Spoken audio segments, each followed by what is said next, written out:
As you get into growing companies, make sure you understand your whole chain of commands and your messaging. You've got to be able to manage your accounting too, and don't let that get out of control. And you've got to be able to have different teams controlling that stuff. Your outbound, your sales, and your inbound costs that you may have to do for research and development, that kind of thing.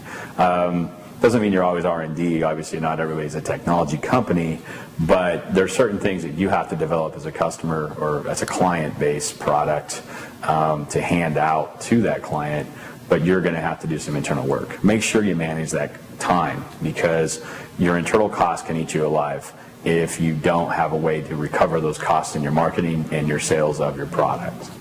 You know, there are certain ways to hand out your message to your client base, and that PR, that press that you get, the messaging that you hand out from your website, you need to make sure that it's a strong message. And I come back to that, meaning that you don't want it to be too technical. You've got to make sure that everything you do is understandable across the board, meaning somebody's grandmother to a high school kid could understand your message and what you're trying to convey as a product or a service.